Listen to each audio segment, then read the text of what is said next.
In our last session, we examined briefly Thomas Aquinas' view of natural theology.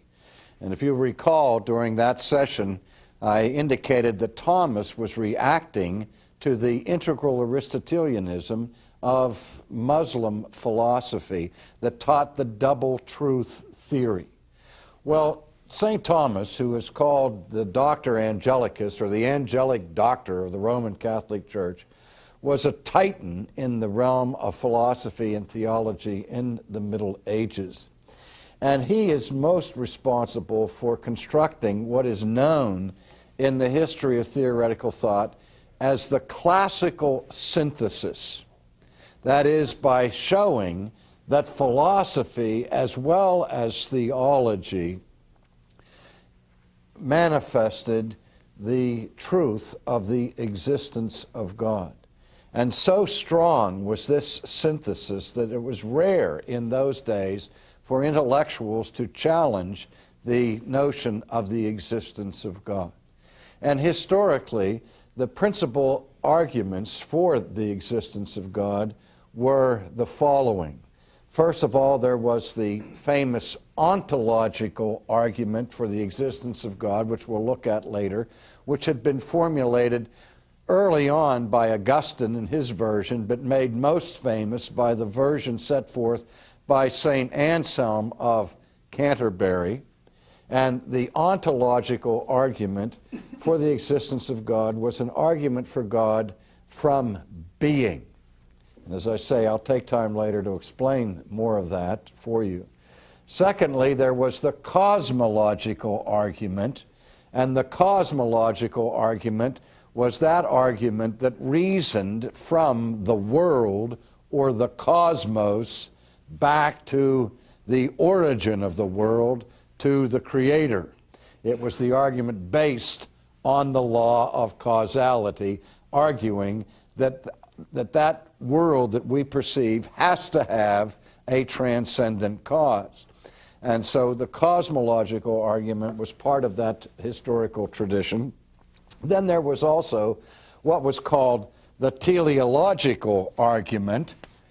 That word teleological may be foreign to some.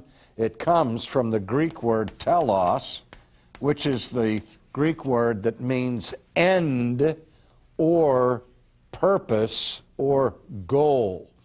The teleological argument was the argument from design. That is, the presence of design in the universe would indicate a designer. And the argument that was teleological said that all around nature we see things operating in a logical way, and that they are put together with an amazing symmetry that suggests an intelligent creator or an intelligent designer. And so the argument from the appearance, from the appearance of purpose and order and harmony in the universe was used to argue for the existence of God. And in addition to that, there was the moral argument for God, which I'll pass over for now. But these arguments, as they had been articulated by Christian philosophers through the centuries, represented formidable proofs for the existence of God and made it possible for Christianity to dominate in the academic world, particularly in Western Europe, where in the university of the Middle Ages, theology was seen as the queen of the sciences and philosophy her handmaiden. That is, the science of philosophy operated as a servant for the aims and goals of theology because it was seen that there was a unity between theological affirmations and philosophical thinking and evidence. So again, we want to put to rest the idea that St. Thomas Aquinas was trying to separate philosophy from theology or nature from grace, but was trying to maintain their unity in putting together the classical synthesis that reigned for so many centuries. And this synthesis enjoyed dominance in theoretical thought until the massive work of Immanuel Kant that took place towards the end of the 18th century. In the history of Western thought, we see the publication of Immanuel Kant's book, The Critique of Pure Reason, as a watershed moment in history. It was a book that was revolutionary in scope. In fact, its timing was almost exactly at the same time as the American Revolution. And we tend to think of the American Revolution as one of the most significant events to take place in modern history, and that the American Revolution changed the course of world history forever. And yet at the same time, I would say that the intellectual revolution that was provoked by Kant's critique of pure reason was even more far-reaching in terms of its revolutionary impact than anything that was accomplished in the political arena by the American colonies in their revolt against the Crown of England. In his famous Critique of Pure Reason, Kant, who had been awakened by the skepticism of the British empiricist David Hume, said he was awakened from his dogmatic slumbers and was afraid that Hume's critique of causality, which we've already looked at briefly in this class, would sow the seeds of destruction for all of science, not to mention religion and faith. And so part of what was motivating Kant in his critique was to rescue science from skepticism. And along the way, he laid his axe at the root of the tree of the classical synthesis, giving a comprehensive critique of the traditional arguments for the existence of God. And with that, Kant was not an atheist and was not trying to be totally destructive of Christianity, but rather he was trying to attack reason in order to make room for faith, because he saw Christianity having degenerated into too much of a dependence on human reason and not enough on faith. And so he gave this critique of the existence of God. Now, at the heart of this critique, I shouldn't say he gave a critique of the existence of God. That's incorrect. He gave a critique of the arguments for the existence of God. He himself affirmed the existence of God, but he said that you cannot know the existence of God from natural reason. His was an attack against natural theology. And he said that there were two realms, as it were, the realm of what he called the noumenal realm, or the noumenal world, and down here, the phenomenal realm. And in the noumenal realm, he placed three concepts.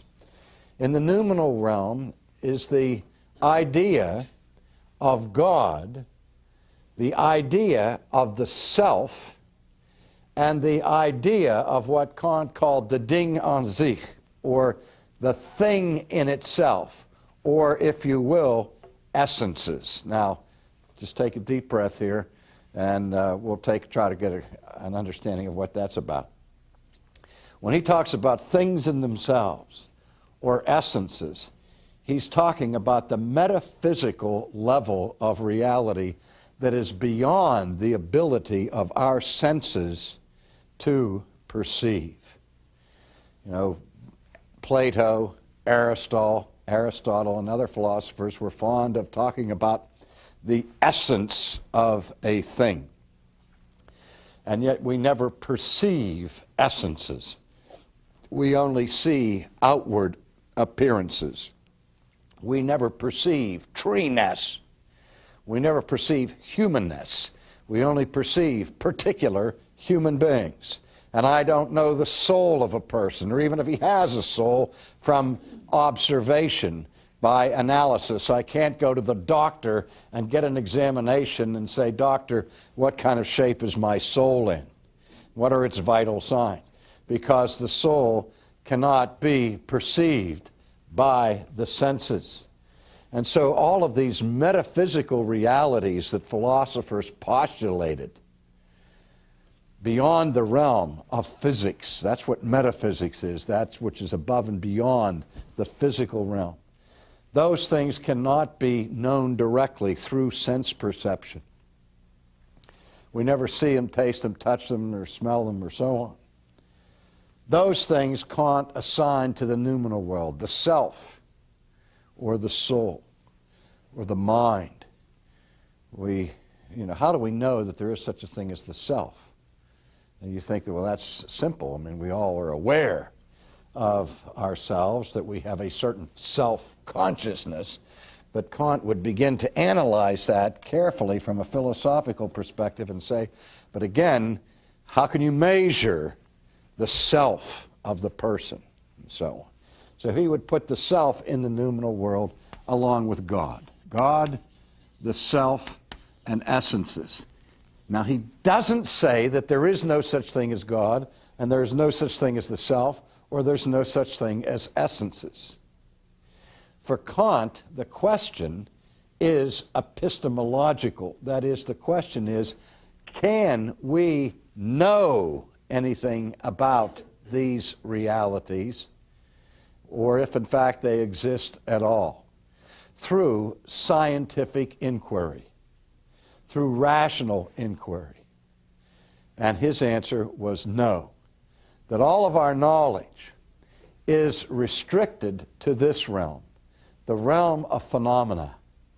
The phenomenal world does not mean the terrific world. Sometimes we say that somebody who's outstanding in sports, we say he's phenomenal, he's fantastic, he's terrific. Now, but what this word means is phenomenal, means that which can be perceived by the five senses. It is the world of appearances. It is the world that can be studied and analyzed and examined scientifically. That is the phenomenal world. Now, what Kant was saying is that through the use of reason or of scientific investigation, we cannot get from here to here. That there is an unbridgeable chasm between the world that we see and the unseen world of essences. So we can have no real knowledge of what's up here. And one of the principal reasons he said that was because he said even though the law of causality works in the sphere in which we live, in the phenomenal world, we can't know for sure that it can be applied to the metaphysical realm, so that we cannot use the reasoning based upon cause and effect to get from the cosmos to God, to get from this world to the supernatural world. And so he, as I said, was skeptical about the ability to know anything about God. Now, at the same time, he said in his critique of practical reason that for practical purposes, we must live as if there is a God. We must believe that there's a God in order for civilization to be possible, because the God hypothesis, as we will see a little bit later, is necessary for meaningful ethics. And if you don't have a meaningful ethic, you can't have an enduring civilization.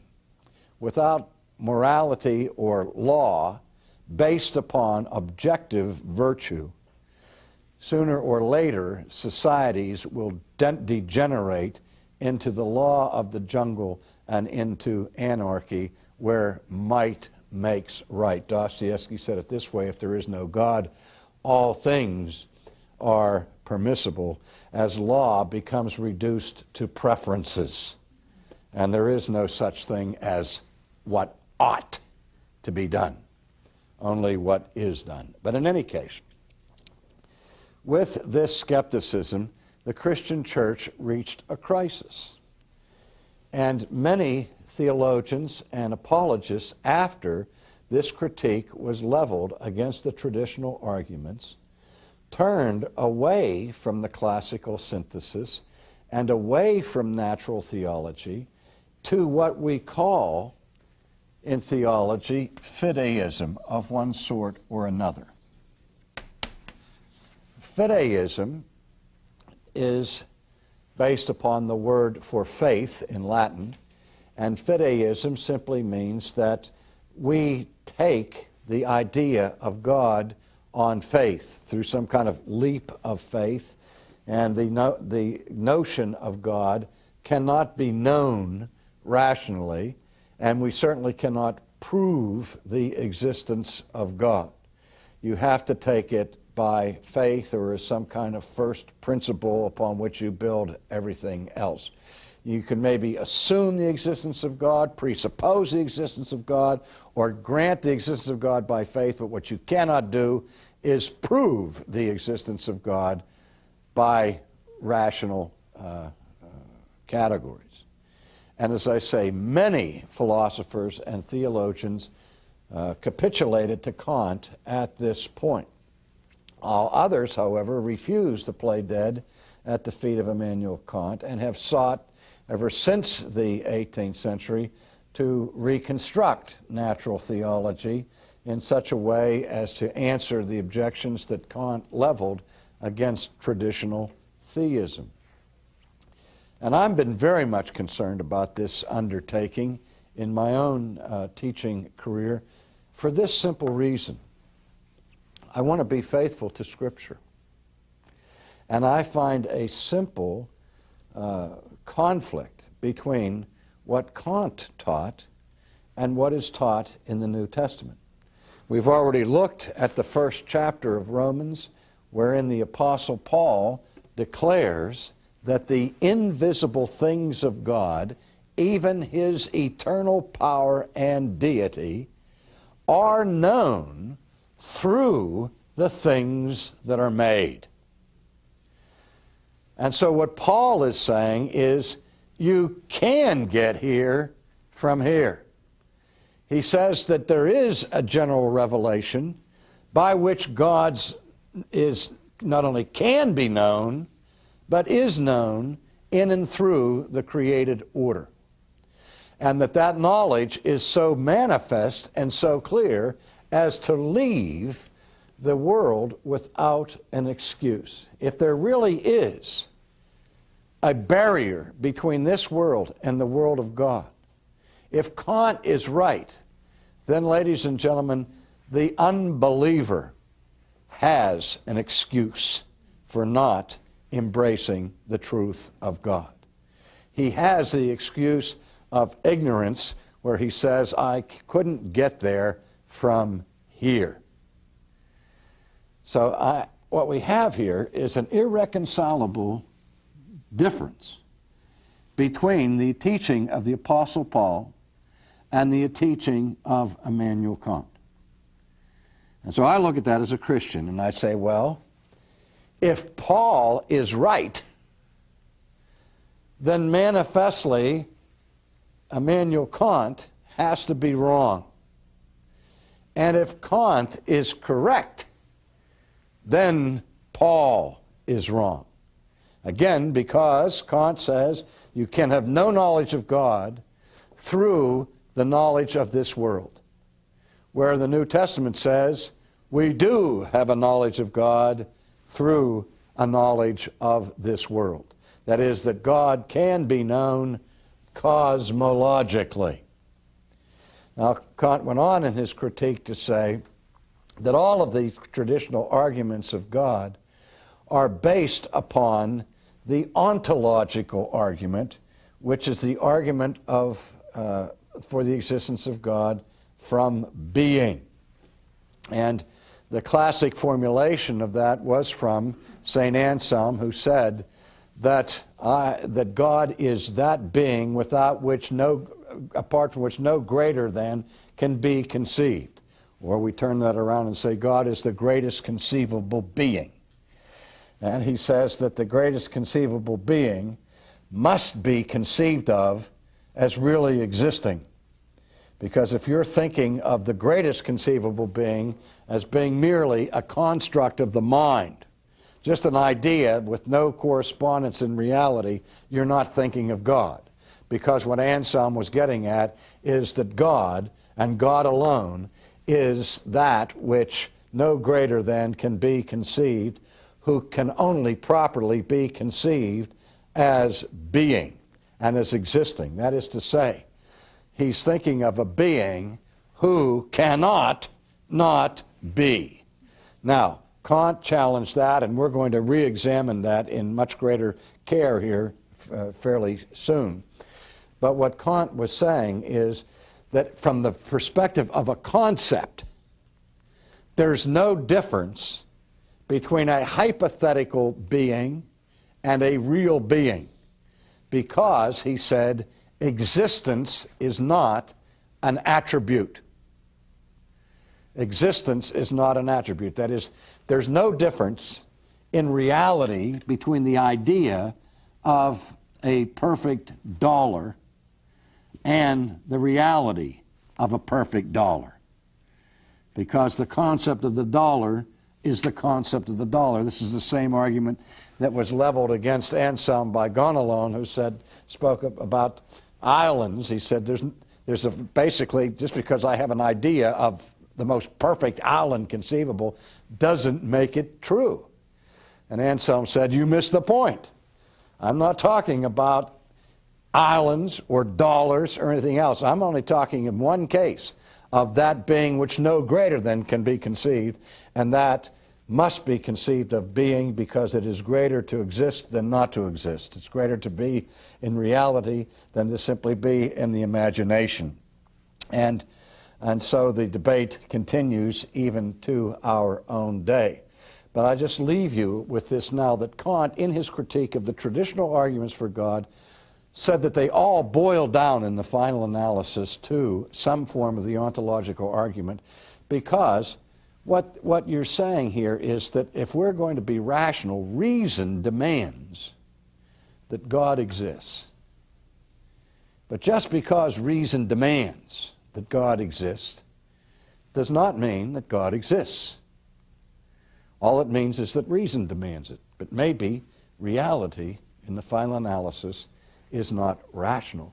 That's why many people went from Kant's critique into a philosophy of irrationalism, such as existential philosophy, and to relativism, which pervades our culture today.